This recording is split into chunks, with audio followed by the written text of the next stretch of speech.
Bonjour à tous, vous écoutez le 4e épisode de Wonder et le 2e en direct du Grand Nord de la France. Je suis Marine et je vous emmène auprès de Mathieu.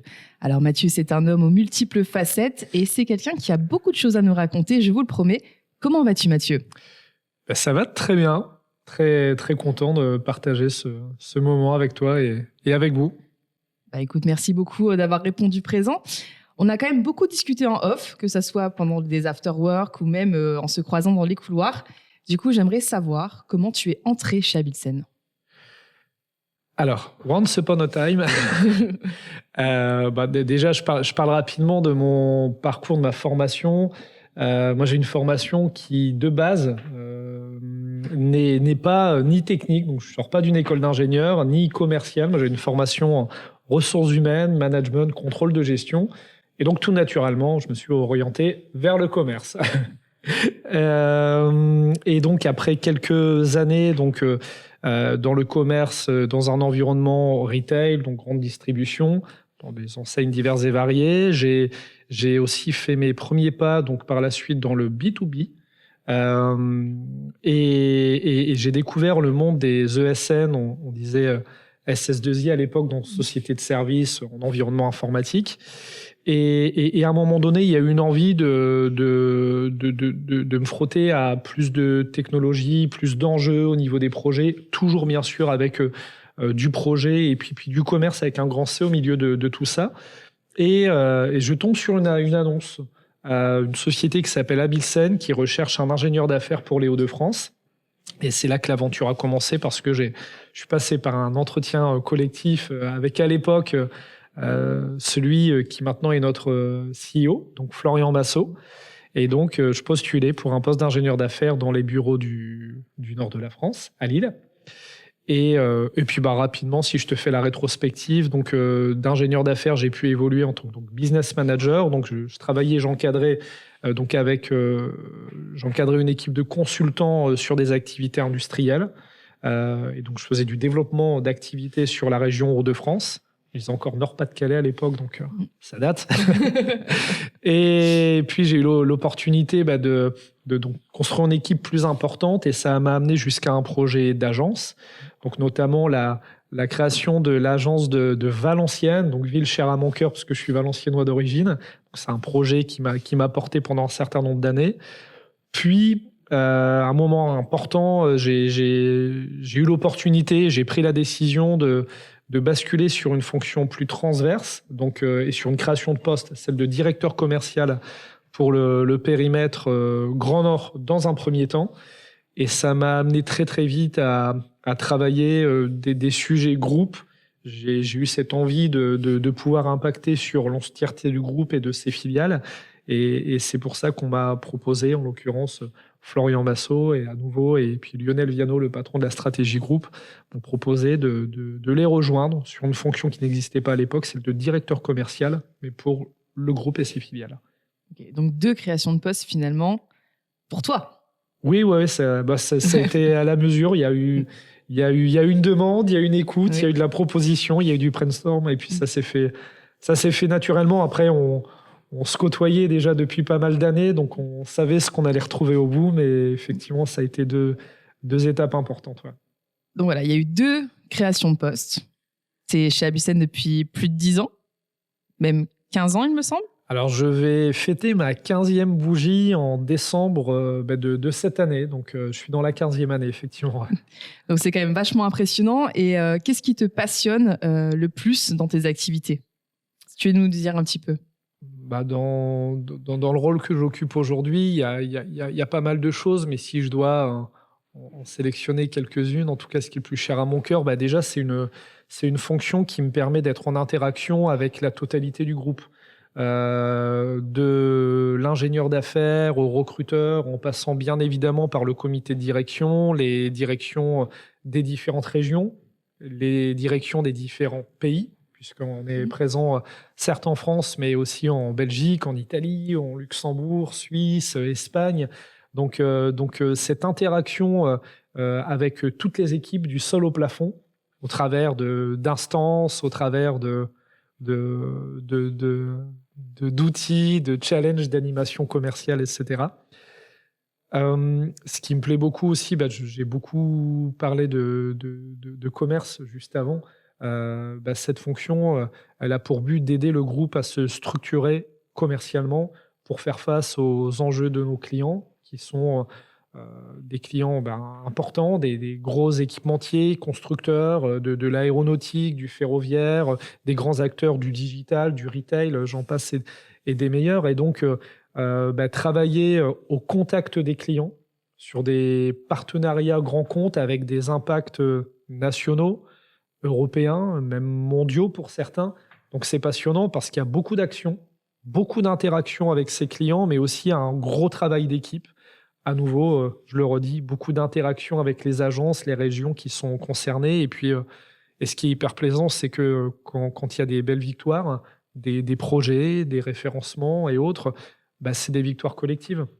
Donc c'est vraiment des aspects qui ressortent fortement dans mon quotidien. C'est ce qui me plaît beaucoup. Donc en résumé, ce qui te passionne le plus, c'est le terrain, le maillage avec les différentes directions du groupe.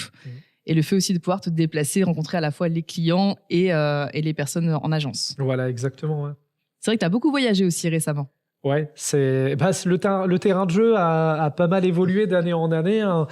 Pour rappel, moi j'ai démarré donc il y a 15 ans, on était moins de 200 sur 4 agences. Aujourd'hui, on est sur une 50aine de bureaux dans pas mal de pays. Donc, ouais, c'est sûr qu'on peut se croiser au détour de Lyon, de Lille, mais aussi de Bruxelles, d'Anvers, de Turin, Barcelone aussi, où nous sommes implantés. Donc c'est un métier riche en rencontres et puis avec des belles agences dans des belles villes à rencontrer. Et quels ont été du coup les moments décisifs de ta carrière ? Grande question. Ouais, il y en a. Je pense qu'il y a eu 2-3 étapes clés dans ce que j'ai connu chez Abilsen. Bon, il y a eu la signature, s'il y avait pas le jour de la signature du contrat, voilà. Donc je me souviens, c'était un moment important, à nouveau avec Florian à l'époque. Donc ça a été le départ de tout. Et je pense qu'un des moments où je suis vraiment sorti de ma zone de confort pour la première fois, c'est quand, au-delà de développer de l'activité en propre, j'avais déjà des expériences commerciales avant, donc j'étais dans un terrain que je connaissais déjà.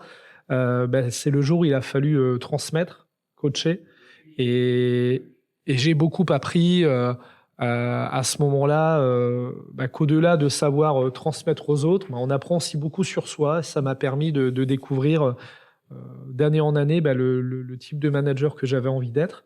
Donc le coaching, ça a été vraiment une étape importante. Et puis, je pense que les 2 étapes clés, c'est la première quand j'ai vraiment quitté le développement d'activités en opérationnel. Quand je n'ai plus de PNL en propre, que ce soit une agence ou une équipe, mais vraiment le moment où je suis passé sur des fonctions transverses de direction commerciale déjà sur le Grand Nord, je ne vais pas dire qu'il n'y a pas de retour en arrière, mais on n'est plus dans une agence avec une équipe, avec des clients dédiés. Là, c'est tout un périmètre qu'on doit accompagner. Donc, ça a été le début de quelque chose. Et puis, forcément, quand je suis passé directeur commercial du groupe, là, vraiment, ça a conforté mon envie d'aider à structurer l'entièreté du groupe sur les sujets commerciaux dont on vient de parler. Est-ce que finalement, ça a été un cheminement assez logique puisque est-ce que tu as vraiment toujours rêvé de devenir directeur commercial déjà ? Je ne sais pas s'il y a 15 ans, je mettais le mot, mais je pense que oui, à l'époque, c'est un job que j'avais en tête. En tout cas, ce qui est certain, c'est que je voulais faire du développement commercial au contact de clients techniquement passionnants, avec des vrais enjeux, le faire avec une équipe, et puis travailler à la dynamique, la créativité pour emporter les équipes sur les sujets commerciaux qui nous intéressent, pour les aider à réussir. Bon, c'est sûr que tout ça, ça définit en bonne partie la fonction de directeur commercial. Donc, je pense qu'au fond de moi, c'est un métier que j'ai toujours cherché à atteindre. Et puis, on y est, donc c'est super. Et aujourd'hui aussi, tu es membre du CODIR. Ouais. Pour beaucoup de personnes, c'est quand même le sommet, c'est l'objectif à atteindre. Est-ce que tu peux nous dire comment ça se passe, un CODIR chez Abilsen ? Ça se passe bien. Hein, voilà, déjà, c'est l'occasion de se réunir. Hein. Comme je disais, il y a plusieurs pays, plusieurs gros périmètres, des filiales avec des activités diverses et variées. Hein. Pour rappel, on est aussi bien présent dans l'ingénierie ou le process pour l'industrie, dans le digital, le retail, dans les télécoms, les life science. Donc, c'est l'occasion tous les mois de se réunir, converger, partager le retour d'expérience, prendre des décisions importantes aussi pour le groupe. Mais ce qui est intéressant dans ces moments-là, c'est que les décisions qui sont prises se font avec un œil précis sur ce qui se passe sur le terrain. Ça part toujours des agences, du retour d'expérience des différentes régions, et c'est très concret. Voilà, on n'est pas dans du stratosphérique, on est vraiment sur des décisions impactantes pour le groupe qui viennent d'expériences vécues dans le quotidien des agences, dans lequel on est nous-mêmes très impliqués. Tous les membres du CODIR aujourd'hui sont physiquement en agence, en région, en déplacement, en face de clients, et donc ça c'est super intéressant. Et puis je parlais de faire converger. Au CODIR, on retrouve la direction des ressources humaines, on retrouve la direction de la communication, on retrouve la direction financière, les directions périmètres. Donc, tous les métiers du groupe sont représentés. Et c'est une occasion unique tous les mois d'avoir ce moment privilégié pour travailler ensemble. Est-ce que du coup, vous ressortez de là avec une vision commune ? Oui, c'est l'enjeu.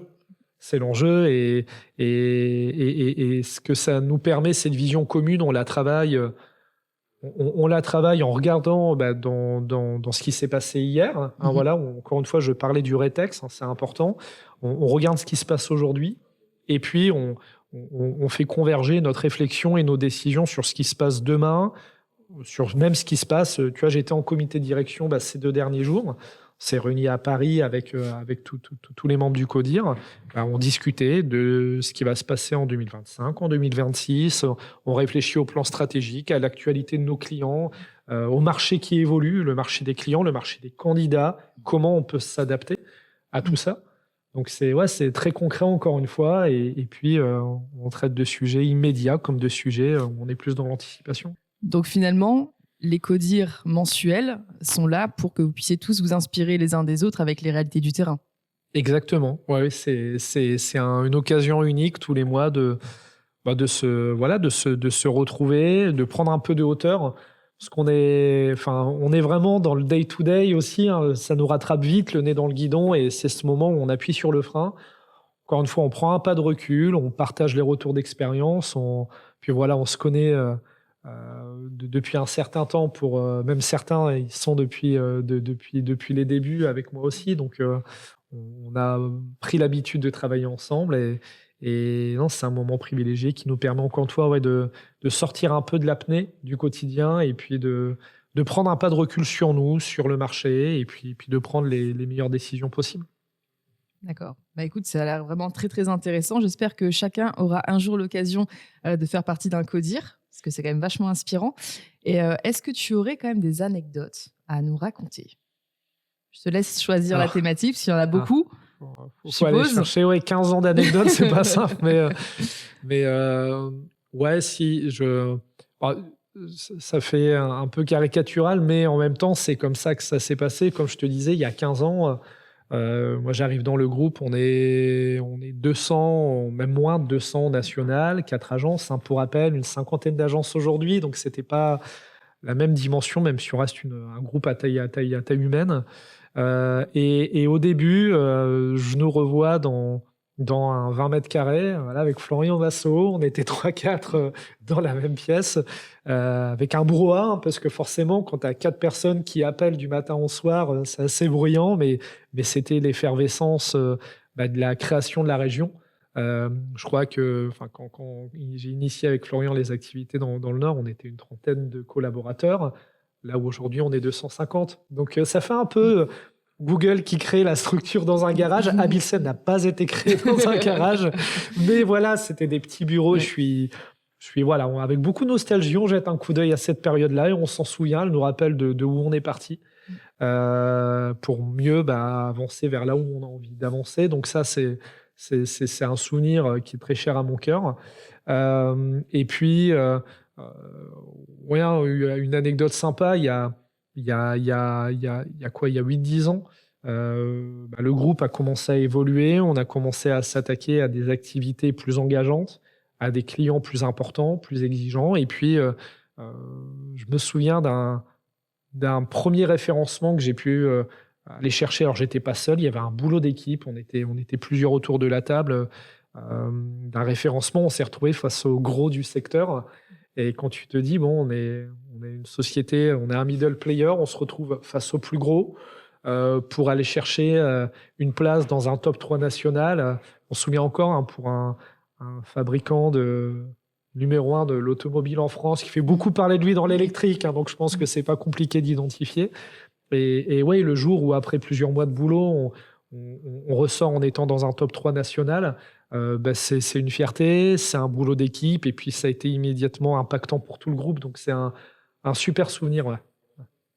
Et puis, qu'est-ce que ça te fait en fait aujourd'hui? Parce que tu parles quand même de Lille, de commencer dans des petits bureaux, et là, tu vois l'agence telle qu'elle est aujourd'hui. Ouais. Qu'est-ce que ça te fait? C'est chouette de voir que on a des bureaux d'abord dans lesquels on se sent bien. Il y a beaucoup ça travaille beaucoup. Il y a des vrais enjeux dans le quotidien. Et je pense qu'on peut vite vivre 10 journées en une seule. Et c'est pour ça que de vivre dans des bureaux, encore une fois, dans lesquels on se sent chez soi, qu'on soit business manager, qu'on soit recruteur, qu'on soit consultant, qu'on soit membre du CODIR ou autre, c'est des bureaux dans lesquels on se sent chez soi. Et ouais, ça fait plaisir à voir qu'on a quitté l'appart. Alors, on l'a compris, tu as un grand parcours, tu as grimpé tous les échelons de l'entreprise. Comment tu penses que toi, à ton échelle, tu apportes de la diversité dans les équipes d'ingénieurs d'affaires? On se remet beaucoup en question, et à titre perso aussi, quotidiennement, le marché n'a de cesse que de tourner. Moi, j'ai démarré en 2009, je ne l'ai pas dit tout à l'heure, mais démarré dans le conseil en ingénierie en pleine crise des subprimes, crise d'envergure planétaire. Là, j'avais pas eu la bonne lecture du marché. Ou peut-être. C'était ton premier challenge. Ou c'était justement l'occasion de démarrer dans ce contexte-là. Et quand on fait le bilan des 15 dernières années, entre l'épisode Covid, là, on a un contexte qui n'est pas simple. Quand on regarde l'Ukraine, la Russie, c'est impactant. Enfin, on a connu des contextes inflationnistes. Pour faire face à tout ça, faut être humble face au marché qui, encore une fois, n'a de cesse d'évoluer. Faut être créatif. Et on essaie toujours d'anticiper ce qui peut arriver. Les générations évoluent. Les attentes, les envies, les leviers de réussite évoluent aussi. Et donc, au travers d'innovation, que ce soit dans les outils, on essaie d'amener plus rapidement l'info, la bonne info, pour que les gens puissent aller plus vite, plus s'épanouir, plus réussir davantage. On essaie de mettre du fun aussi. Notamment, être créatif, ça passe aussi par des challenges, des webinars qu'on peut organiser. Il y a des choses qui me viennent en tête, pour prendre un peu de recul sur, par exemple, la négociation. Tu vois, c'est quelque chose de notre quotidien. Je me souviens avoir fait intervenir un jour un négociateur du RAID pour tout simplement nous montrer que son quotidien de négociateur fait appel aussi à notre quotidien de négociation dans les activités de développement commercial. Donc, c'est aussi une manière aussi de se détendre un peu, de prendre du recul sur notre métier. Et d'avoir même un autre angle, du coup. Totalement. Là, on l'a eu dernièrement. L'équipe com, notamment, fait un très chouette boulot dans les différents événements qu'on a pu réaliser avec un explorateur qui a pu intervenir. Et pareil, ça nous a fait prendre un pas de recul sur l'exploration qui finalement est inscrite dans notre quotidien. Quand on développe des territoires, on développe des offres. Exactement. Et donc, je parlais du fun. Il y a des challenges notamment qu'on aime organiser, notamment des challenges on va dire de prospection, de détection de projet, mais en collectif, où on a toutes les agences du groupe, on a des centaines de recruteurs, de business managers qui ensemble prospectent. C'est diffusé en temps réel, en duplex. Enfin, c'est super sympa. Et puis nous, on se prête au jeu en enfilant la casquette ou le costume de Denis Brognard ou de Nelson Montfort en C'était commentant. ça, les statuettes de Koh-Lanta. Alors voilà, oui. D'accord, ok. Là, t'étais sur un thème plutôt estival. Ça sentait le sable chaud. On s'est dit, tiens, on va faire ça autour de Koh-Lanta. En hiver, c'est plutôt un thème Santa Claus. Et effectivement, il y a des petits lots sympas et puis des totems pour les gagnants d'étape. Et puis, il y a une coupe aussi en fin d'année pour valoriser les équipes qui ont participé au jeu et puis qui ont eu les résultats les plus sympas. Et c'est quelque chose qui plaît en plus. Ouais, je pense que le côté jeu, challenge, je parle de la coupe, des totems, tout ça, c'est le vernis, c'est le liant supplémentaire. Il n'y aurait pas ça, je pense qu'on le ferait tout autant, parce que c'est quand même un moment où il faut imaginer 200, 300 visages à l'écran en même temps. Des collègues qui se connectent depuis Turin, depuis Barcelone, depuis la Suisse, depuis Bruxelles, Paris, Lyon. Et c'est sympa de se dire, tiens, je suis en live avec des collègues de plein de régions différentes.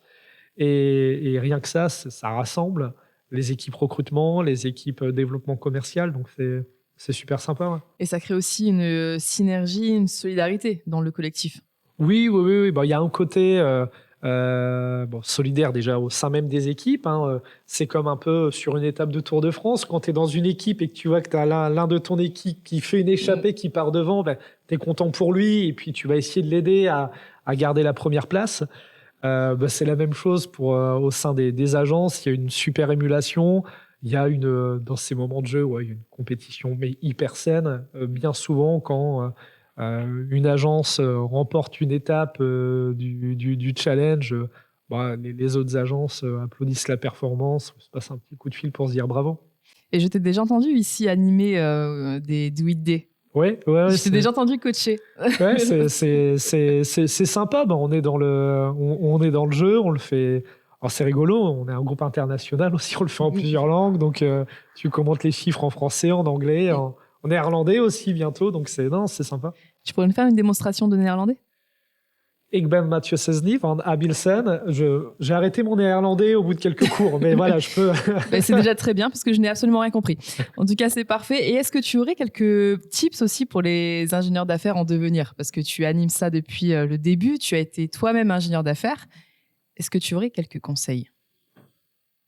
Alors, j'en ai beaucoup, mais si je dois en ressortir quelques-uns, alors cette année, j'ai 15 ans de trucs sympas, il y a eu des pots de bananes, et souvent c'est aussi les pots de bananes, les plantages qui t'aident aussi à construire et puis à détecter les bonnes pratiques. Mais ce que je retiens, c'est déjà, je vais pas reprendre le Just Do It de Nike, mais il faut vraiment le faire. À un moment donné, oui, il y a l'appétence pour le commerce, l'appétence pour les relations, la relation client, la relation équipe, mais à un moment donné, on est le principal acteur en fait de son développement, et donc faut se donner les moyens. Ça repose beaucoup sur l'énergie. L'énergie des équipes, c'est quelque chose qu'on mesure quotidiennement, et c'est au centre de tout. On est le deviens qui tu es, c'est quelque chose que je dis souvent. Et ouais, Abilsen, c'est un groupe qui on parle d'intrapreneuriat. On a l'opportunité de créer des projets dans l'entreprise, de créer des agences dans l'entreprise. Et donc, pour faire ça, encore une fois, faut s'en donner les moyens. Et ça, c'est la première chose. Et puis, une deuxième chose, on dit souvent, oui, dans le commerce, faut avoir... Faut être à l'aise à l'oral, faut avoir une bonne babelle. On dit souvent, toi, tu parles beaucoup, tu vas dans le commerce. C'est vrai, ça, je l'ai beaucoup entendu aussi. En fait, c'est faux. Moi, je te dirais, c'est beaucoup. Je vais pas te dire à l'inverse, c'est le premier Kisté qui a gagné en égo. C'est pas ça, c'est aussi un cliché. Mais c'est beaucoup de préparation. Un jour, quelqu'un m'a dit, si tu prépares, tu n'auras pas besoin de réparer en live. C'est vrai pour une négociation importante. Si tu la prépares en amont, c'est 80% du boulot qui est fait, et ça t'évite de faire de la réparation en live. Moi, ça marche avec mes enfants. Quand je suis en égo avec eux, qui ne veulent pas aller se coucher, d'abord, je réfléchis à ma négo, je pose les bases et ensuite, je déroule le script et je suis pareil à toute éventualité. Donc, non, se préparer, c'est beaucoup de prépa. Et quand on est prêt, on est confiant et on est beaucoup plus à l'aise pour dérouler le plan d'action. Donc, c'est pas que de l'impro. Moins il y en a, mieux c'est quelque part. D'accord, ok. Et j'ai une question personnelle à te poser. Oui. Voilà. Alors, je sais un peu la réponse, mais je veux que tout le monde la connaisse. Quel est l'objet insolite que tu emportes partout avec toi en vacances? Alors, j'ai parlé de mes 2 enfants, donc je suis marié, j'ai 2 enfants, donc tout ça, ça remplit le coffre de la voiture. Hein. Donc, en fonction de la place qui reste dans le coffre, il y aura toujours un instrument à cordes. S'il y a peu de place, ce sera un ukulélé, hein, voilà. Et puis s'il y a un peu plus de place, ouais, je voyage souvent en emportant une guitare avec moi. Il y a quelques musiciens un peu partout, même d'ailleurs dans le groupe. Et si à l'occasion d'un déplacement, ça permet aussi le soir de se retrouver autour d'un bœuf, moi je signe tout de suite. Et ce qui arrive assez souvent dans les bureaux de Lille où on se retrouve. C'est ce que j'allais dire. Des fois, je vois Jérôme Lamule, donc notre directeur exécutif, qui emporte sa guitare. Ouais. Des fois, il y a des amplis. Ouais. Donc, il y a vraiment des choses qui se passent. Il y a vraiment des concerts. Oui, on est quelques gratteux encore une fois. On a même une chanteuse à la voix d'or qui nous rejoint aussi de temps en temps sur des bœufs très sympas. Accessoirement, on manque de guitaristes, un bassiste, un batteur. On prend un si quelqu'un m'entend. Voilà. Mais ouais, c'est aussi des moments super sympas pour se retrouver. Ouais. Eh bien, écoute, merci beaucoup Mathieu pour ce moment de partage et ce sourire contagieux. En tout cas, Wonder revient prochainement pour de nouvelles découvertes, de nouvelles confidences et bien sûr de nouvelles aventures. Merci à toi, c'était avec plaisir.